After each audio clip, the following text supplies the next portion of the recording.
Hello mga kaludi ko. Alam niyo bang halaman ito? Ito ay mabisa dito sa Saudi. Ito yung halos tinatanim sa mga tao para gamot sa mga ubo, sa sipon. Oh. Alam ko na alam niyo ito kung ano itong halaman.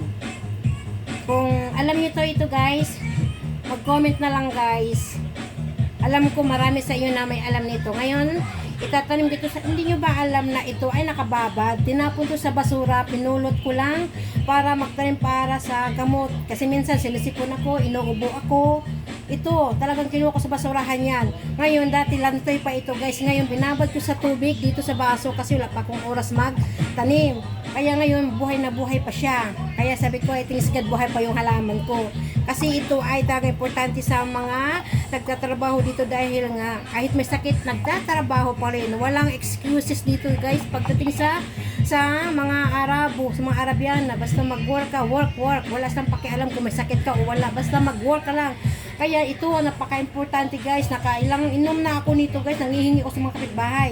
Pero yung sakit bahay, naubos, nakalbo na. Kumuha ako noon ng itanim ko. Kaso nga lang, namatay. Dahil nga sa tindi ng init ngayon, may tinapon sa basura, kinuha ko. At itanim ko ulit. Siguro mga 3 weeks na ito guys. Nakababad lang. Ngayon, day off ko. Nagpasalamat ako kay Lord na day off ko para may panahon ako magtanim. Ito ngayon guys, magtanim tayo guys. Natanggalin natin dyan. Ito, pasuko. Maraming pasuko dyan sa bintana. Ito, tingnan nyo guys, oh. Mga nalanta na, patay na lahat. Sa sobrang init dito. Ngayon, nataglamig na, hindi na sila maagapan na mabuhay. Kaya ngayon, taniman natin ulit guys na bubunutin natin. Ayun guys, oh, mga ugat nila guys, oh. Ang hinayang talaga ako guys, promise. Mga ugat nila. Ayan, ngayon, para mabasa yung lupa, dadagdagan natin ng tubig. Para pang ano to guys, pang ano tong gamot na to, pang survive dito sa mga OFW. Kung sino man mga OFW yan, kung kayo ay may alam nito, mag-comment kayo. Ito ay napakabisa sa atin. Kahit na may sakit o walang sakit, trabaho pa rin tayo, kahit pa rin tayo ng kayod. No excuses. Kaya kailangan magtanim kayo guys. Pag meron kayo nito, alam ko na alam nyo ito kung anong klase ito. Paki-comment na lang po kung alam nyo ito. Para sa iba, kung hindi alam, malalaman nila kung ano ito nga na halaman. Ito, napakabisa ito guys. Kahit lang ilalaga nyo, ipapatong na sa kanin. Tapos kukunin nyo, ipipiga nyo sa baso. Tuwing umaga, wala pang kain. Ipigyan nyo lang, dagdagan nyo lang ng mainit na tubig. Kunti o sa mainit na tubig, kumuha kayo ng 3 dahon o 5 dahon. Basta hindi pares guys ha. Ilagay nyo para inumin nyo pagkatapos nyo na after mga 10 minutes o 5 minutes, pwede nyo na inumin yun. Yan, doon na yung katas na ito guys. Mabisa ito guys. Maniwala kayo 100% kapag mabisa yan. Kaya ngayon, wala ko ng gunting guys ha, kasi para putulin natin.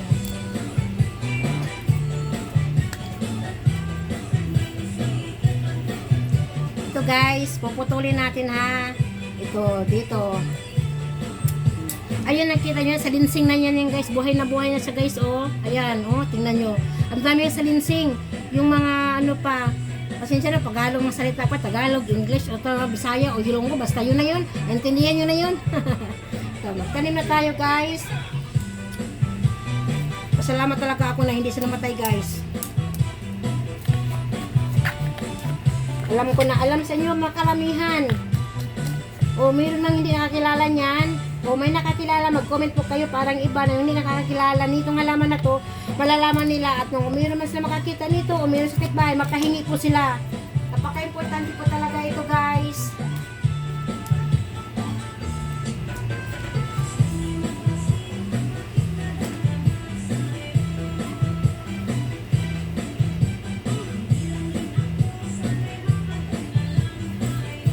Ito guys, gagamit tayo ng gloves. Gagamit tayo ng gloves kasi napaka putik yung ano, yung lupa para maganda ang pagkabaon. Baon talaga. So, para maidiin natin ng maayos guys. Diin. Diin. Bago natin diligan ulit. Dito na naman tayo kay sa isa guys. Look at this guys, oh. Napakatuyot na yan guys. Siguro ilang buwan na ito guys, hindi ko na talaga nadalaw itong mga halaman ko. Nadalaw ko na lang, patay na silang lahat. Ang hihinayang ako, grabe. Ayan. Tingnan natin. Kahit ilang paso to. Kasi marami to guys eh. Pagputol-putulin na lang natin to. Kulang pa.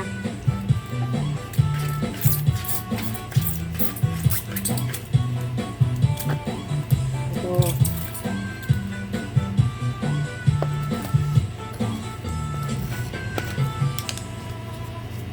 Ito guys. Ito pa guys oh. Maganda guys oh. Buhay na buhay pa talaga. Kung sino may malapit mga kaludi ko, kung sino may malapit dito sa Paisalia, likod ng air fan, kung kakilala nyo ako, walang problema. Message lang at magkikita tayo, bibigyan ko kayo nito. Yan. At ibigay ko na pati kasama ng paso, walang problema.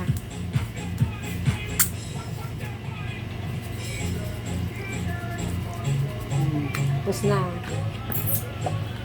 Oh guys, grabe guys, oh. Buhay na buhay pa talaga siya guys, oh. Grabe.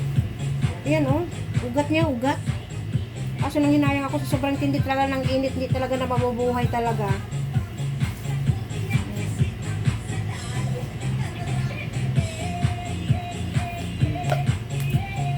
Kulang yung topic ko guys. Wait.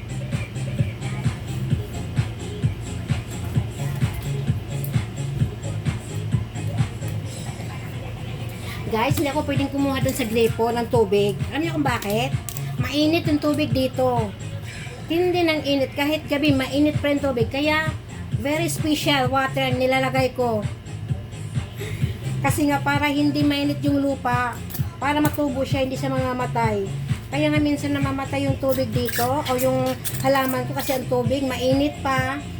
Matindi pa ng matindi pa yung nilagay nilang chlorine. Nangunguna talaga ang chlorine dito. Dito sa Saudi tubig dito. Kaya nga yung iba na minsan pag nauwi dyan sa Pinas, kalbo na. Mainit pa, matindi pa yung nilalagay nilang chlorine. Maamoy mo talaga. Kaya nga pati mga halaman na mamatay. So guys, so tingnan nyo guys, fresh na fresh pa talaga oh. Oh. Kung sino malapit sa akin dito, sa likod ng air fan, walang problema, ibibigay ko sa inyo to. Kung meron man sa inyo na may tanim kayo nito, ang masasabi ko lang, the best and very good. Kasi nga, pag ubuhin kayo, sisipunin kayo, or ano-ano pa doon, ito lang, kumuha lang kayo ng dahon, hindi pares ha.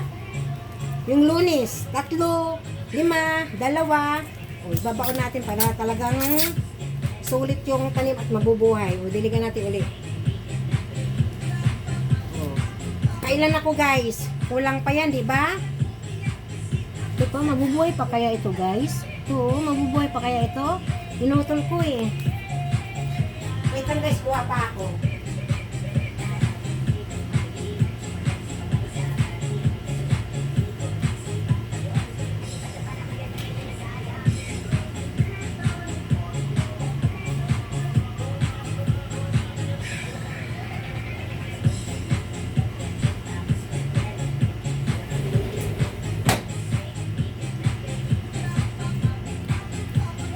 Ito guys, napakadami pa. Marami pa doon sa oh.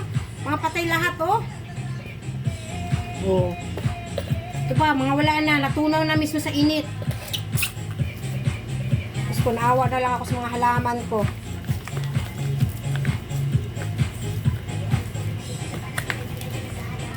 Kung bibili nito, guys, mura lang naman. 2 real lang ito. Ibig sabihin sa 2 real is 28.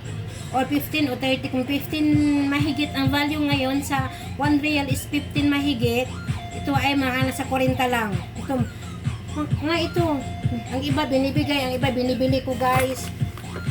Pero itong halaman to guys, ito, hindi ito may mabibili. Pwede ka manghingi sa mga kapitbahay, marami naman.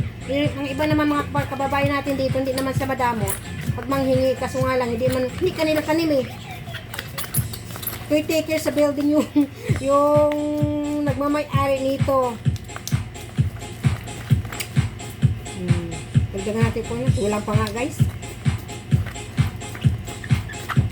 Ang mahalaga, makatanim lang ako. Guys, oh, ang ganda. Ang daming silingsing, oh. Oh, ang dami. Puputulin ko to hanggang dito. Tapos puputulin ko pa hanggang dito. So, ibig sabihin sa isang sanga guys, tatlo na may tanim. Sabi guys. Ayan o. Hidiin natin. Para talaga mabuhay siya. Mabuhi o mabuhay. Mabuhay. Honey. See? I-update ko ka lang kayo guys after 1 week. Ito ay magbubukadkad na ito. Ito pa, meron pa guys. Kulang yung tubig natin. Grabe.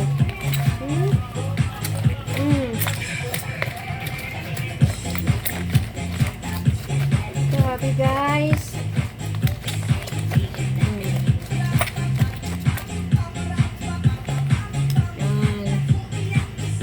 Ito, yung maliit. Then, fresh natin para mabuhay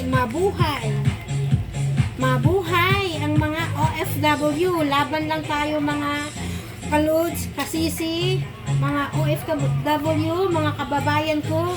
Mabuhay tayo. Salot ako sa atin. Talaga nasusurvive natin ang hirap dito sa ibang bansa. Hindi madali magtrabaho. Lahat. Para sa pamilya natin, sa mga anak natin, para sa magiging future natin. In the past, para makauwi tayo, at least meron na tayong naipon sapat na sa pagninegosyo or ano ang gusto natin ipagpatayo natin sa Pinas. Ito, last na ito guys.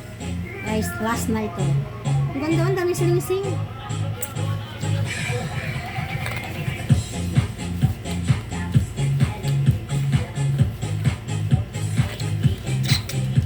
Ito na guys.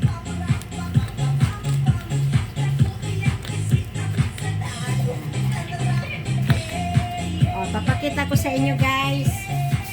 Natapos ko na rin sa wakas. Sa 3 sanga, ang naitanim ko ay 6. Look. 1, 2, 3, 4, 5, 6. Look.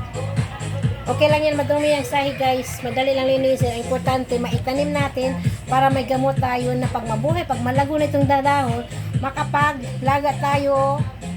Basta wag nyo lang, ang tatandaan nyo lang ha, pwede parang sa kanin, pwede ilagay sa baso 3 or 5 or 7, basta hindi pares, lagyan nyo lang ng may tubig. After 5 minutes, pwede nang inumin. Tingnan yung resulta guys, napaka maganda yung paghihinga natin.